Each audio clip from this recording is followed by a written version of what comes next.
Bonjour à tous, j'espère que vous allez bien. Très heureux de vous retrouver pour une nouvelle vidéo. Aujourd'hui, on va parler du sommeil. Et s'il vous plaît, attendez la fin de la vidéo avant de mettre un dislike à cause du titre un petit peu bizarre. Vous allez voir qu'en regardant la vidéo en entier, en fin de compte, ce titre, il n'est pas si farfelu que ça. En musculation, on entend souvent qu'il y a trois choses fondamentales. L'entraînement, la nutrition et la récupération, le sommeil. On a beaucoup de conseils sur l'entraînement, beaucoup de conseils sur la nutrition.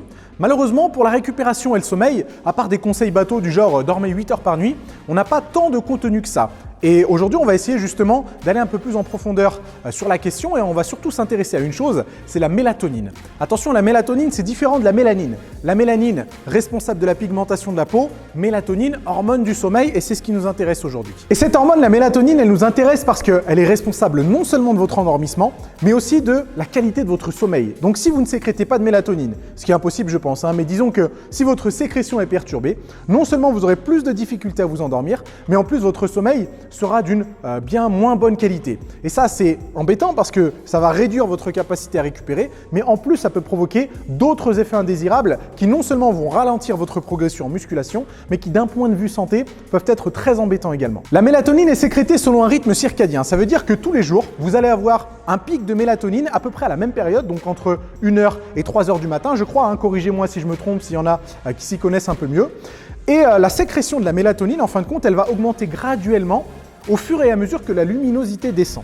C'est-à-dire qu'on est programmé, entre guillemets, pour sécréter de la mélatonine à partir du moment où le soleil se couche. Logique, vous allez me dire, vu que c'est l'hormone du sommeil, dès que le soleil se couche, augmentation de la mélatonine, favorisation du sommeil. Mais le souci, et c'est là que ça devient intéressant, c'est que la sécrétion de mélatonine peut être perturbée par certaines conditions environnementales. Et pour faire simple, si vous êtes exposé à la lumière pendant trop longtemps, pendant disons toute une nuit, votre sécrétion de mélatonine sera perturbée. Qu'est-ce qui se passe? Plus de difficultés à vous endormir, plus de difficultés à maintenir un sommeil de qualité. Aujourd'hui, c'est un secret pour personne, on est surexposé à l'éclairage artificiel. On rentre à la maison le soir, on se met devant la télé, on se met devant l'ordinateur, on regarde notre téléphone juste avant de dormir. Et ça, c'est un problème parce qu'à ce moment-là, alors que normalement la mélatonine devrait commencer à être sécrétée puisque la luminosité descend, en s'exposant à cette lumière artificielle, on envoie un mauvais signal au cerveau qui pense qu'il fait encore jour. Et qu'est-ce qui se passe? Sécrétion de mélatonine perturbée. Et on a remarqué que quand la sécrétion de mélatonine était perturbée sur le long terme, je vous mets toutes les références dans la description d'ailleurs, si vous voulez y jeter un petit coup d'œil,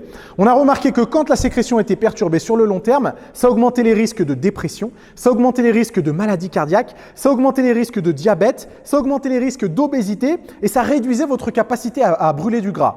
Jackpot. Alors là, on est dans la merde. Et là, vous allez me dire, ouais, mais Nassim, quel est le rapport avec Facebook? En fait, c'est tout simple. Il y a un type de lumière qui a encore plus d'incidence sur la sécrétion de mélatonine, c'est la lumière bleue. La lumière bleue a tendance à perturber la sécrétion de mélatonine beaucoup plus que les autres types de lumière. Et en fait, j'ai choisi ce titre parce qu'il y a quelques mois, j'étais tombé sur un article qui n'avait rien à voir avec la musculation, qui montrait les méfaits d'une exposition à Facebook juste avant de dormir sur la sécrétion de mélatonine. Apparemment, ça pourrait réduire de moitié votre capacité à sécréter de la mélatonine. Et c'est marrant parce que de nos jours, on entend beaucoup de personnes qui se plaignent d'insomnie, surtout des jeunes entre 18 et 30 ans, qui se plaignent d'insomnie, qui n'arrivent pas à dormir, qui n'arrivent pas à avoir un sommeil de qualité.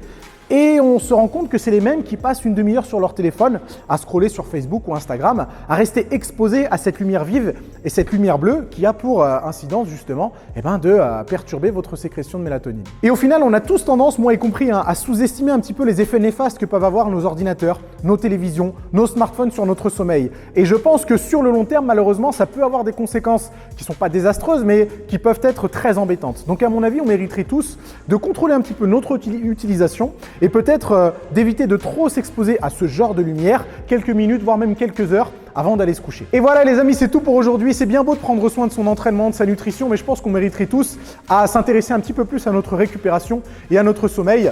De toute façon, on peut continuer à en discuter dans les commentaires. Du coup, si ça vous a plu, mettez un pouce bleu. Pensez bien à partager la vidéo, à vous abonner à la chaîne et on se retrouve bientôt pour du nouveau contenu.